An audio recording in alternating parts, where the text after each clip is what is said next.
Well, you know it's spring when the birds are chirping that you haven't heard for a few months, and it's warm enough to where I can just wear my earmuffs or my headphones and not have to, be bundled up with seeing my breath and stuff. So, then you also know when you dig out the polishing stuff.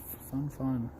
I've been experimenting with this Master Force 7-inch polisher / sander from Menards. I just picked that up not long ago.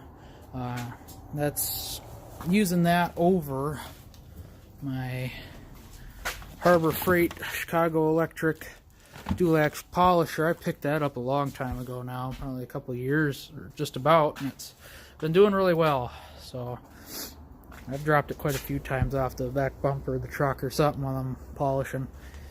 But, some people think you're crazy when you start polishing your lawnmower, but I can tell you, this lawnmower needed it. The paint condition isn't terrible. I mean, it kind of is down here where it's a little dull, and see, it's just not very reflective. Up in here, around here, the hood was kind of like that, but not so bad. It was more along the lines of that, which camera doesn't do justice whatsoever. But look at that reflection just in the freaking hood. Oh, it's awesome.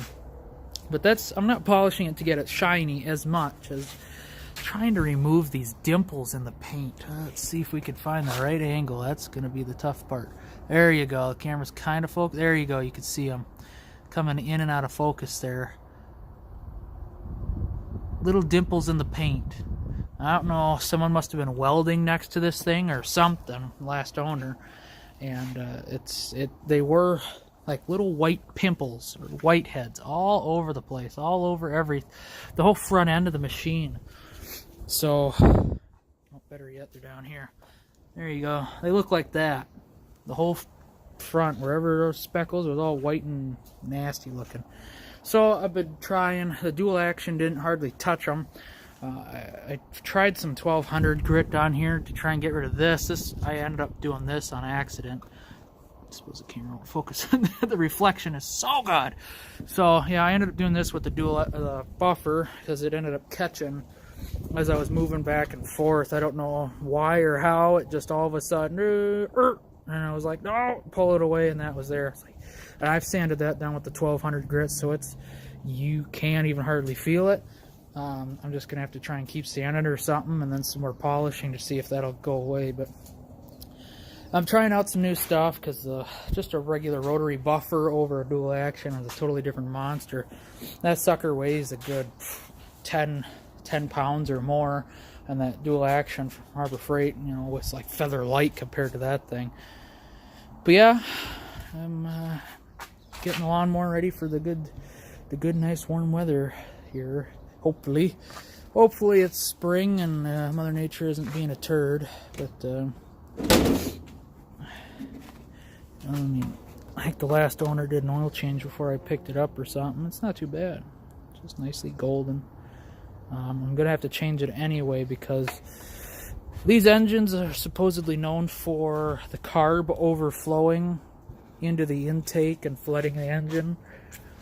Now, after sitting all winter, today's the first day I've started it, and the day this is getting uploaded, so it's been sitting since the last time we mowed, and I took the air filter off before just to see if I was going to have that problem with the fuel getting up into the intake, and yeah, I did, but it didn't flood the cylinders. It turned right over without any problem, so that's good. And Musty One? That's his YouTube channel name. He fixes up lawnmowers and stuff all the time. He's got John Deere, a similar problem on one of his older videos. And he's looking at the carburetor because he thought it was a fuel pump, but he had it bottle feeding instead of, having the pump feed 9 psi of pressure in there. And the bottle was still overflowing the carb, so he was thinking the carb just needed to be replaced.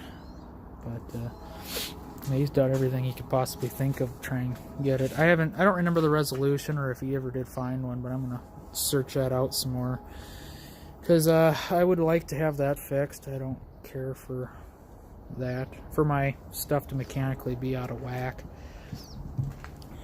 Never did do a real good walk around when I did do the video of this guy.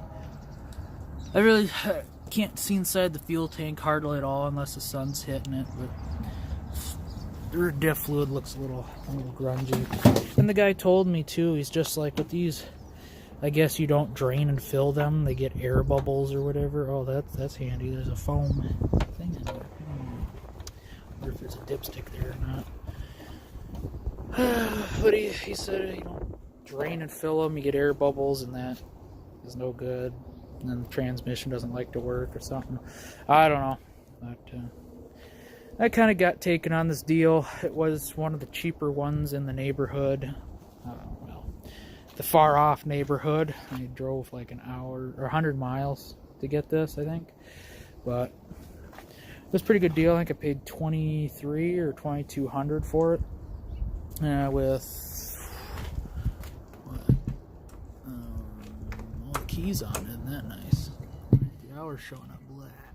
Sorry. I don't know. No question. There we go. Well, now it's got 569 miles, or off 569 hours on it. But must have bumped the key when I was polishing. But yeah. I had the battery on a tender all winter, so that was good to go. But yeah, he had done some repairs. You can see the orange peel from the spray paint. That's unfortunate. The pictures that he had posted online, this thing was mint condition. Not a scratch, not a ding, nothing.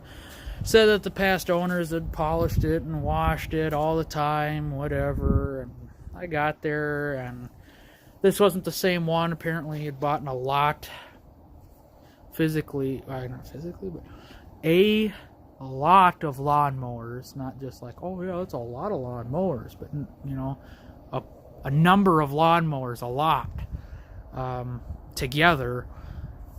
And I guess they were owned by the same guy who had his own company or something, because this had a number on it, I think on the back. I might have taken it off.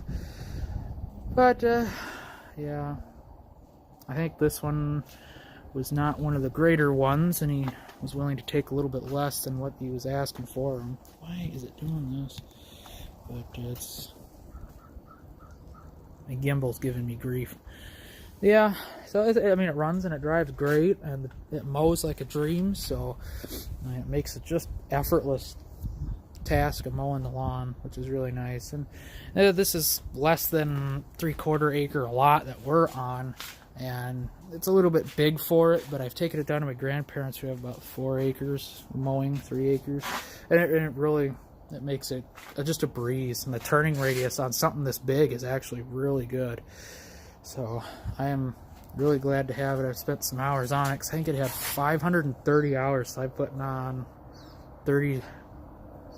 almost 40 hours on it already, just this past half the mowing season, I would say, the last half of the mowing season. So, and I'm really hoping our lawn does better this year, especially with all the snow melting. I hope it really gets down deep and helps keep the grass nice and healthy, because this lawn is really patchy. Even though there's grass covering most of it, for some reason it royally struggles in keeping a uniform growth. It is very patchy. Like areas where you think, oh yeah, man, that's just gonna flourish, it's got sunlight, it's got water, it's gonna do awesome, it does just piss poor. I mean, you're lucky to get ½ inch out of the grass. It may be green, but it just doesn't grow. Fertilized it with natural fertilizer, this, that, the other, and you can't get this shit to grow, so it's really frustrating. Almost need to hire somebody professional to come out and wave their wand a little bit, because it's just ridiculously pathetic how the grass doesn't grow here. But Dad's biggest focus is the crabgrass, and it's like, to me, it's grass, it grows. I'd rather have the crabgrass than no grass at all, because if it weren't for the crabgrass, there'd be almost nothing to mow. So, yeah. But yeah, that's my lawnmower, and hope you guys are enjoying the nicer weather here in Minnesota, for whoever's watching here from Minnesota.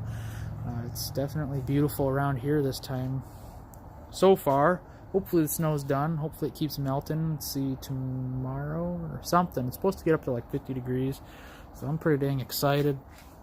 At least this week. Don't quote me on the temperature. But this week's supposed to get nice toasty for the following week as well. I think next week it's supposed to rain more than not. So that'll be fun.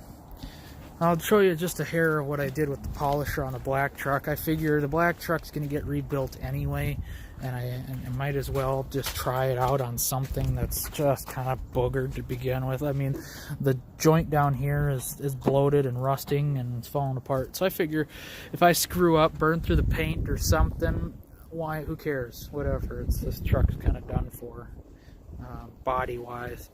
But you can see I did a pretty damn good job. Of course, the sun's not really out, so you can't see a whole lot of imperfections. But look how cloudy this is down here. This is what I started with, where the reflection is kind of piss poor, but you come up and, whoa, reflection. And on this side, I didn't even dual action polish to get rid of the mirage or I forgot the name of it, but you know what I mean. The hologram, there you go. But this side I finished, and it just absolutely shines compared to that. So I'm getting the hang of it, and obviously I want to try my own stuff before anybody comes to me and wants, you know, their vehicle polished. But I'm going to try it out on the rest of the truck. The bed first, because the bed's obviously a pile of crap, and you know, if I'm going to screw up this truck, I could care less. We'll try it on this one before we do this one. So, and this truck, oh boy, I tell you. I suppose you can't see it. Of course not. There you go. You can kind of see it. Crack goes along. Yeah. Cracked windshield. But then the other joy that goes along with it, rust on both corners. Now I made an appointment to get the windshield replaced. Got there and I asked him, maybe, you know, when you pull the windshield out, if you could just grind the rust down to nothing, that'd be great. And he said, well, if I pull the windshield out and the rust is too much, it's rust rotting through underneath there, because what we're seeing is just the surface pretty much. I can't put a window back in until it is fixed, which means that you'd have to tow it to a body shop and have them fix it. Well, take that off the table for now.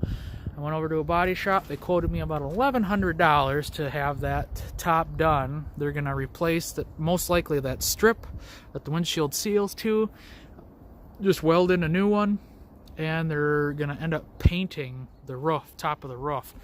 As you can see, it is not very nice up there. I'm pretty sure that's probably the original paint job up there, and everything else on the truck's been repainted, which of course is a shit job as well. This paint is just, can you see it? There you go. Not in shot. There you go. Yeah, the paint on this truck's freaking garbage. Clear coat's probably got no hardener in it. I just such soft clear coat. So, yeah, garbagey. But truck will look nice with the top painted at least. From a distance, the truck looks good. That's a bonus. Remember, if I showed you guys my patch job I had to do, well, it was cold out, that it's flaking off because I did it set up in the cold. Yeah, someone had freaking bondoed that shit, which is great. Sorry for if there's any wind noise. But yeah, I had to patch it. I had to. Otherwise, when I started picking the paint off of there, the original paint, it was just rusted underneath there. So I got rust remover and I scrubbed it down to death, and I painted over it, paint and clear coat. But I guess that didn't work very well. At least it got me through the worst part of the winter. That's the biggest and main thing, is it got me through the winter. So that way this summer we can fix her up right. So yeah, well, thanks for watching, sticking around this long. Just out here enjoying the weather, getting stuff done. It's frick, I'm gonna be out here all the time as long as it's not raining and not too doggone cold. But thanks for watching, and God bless.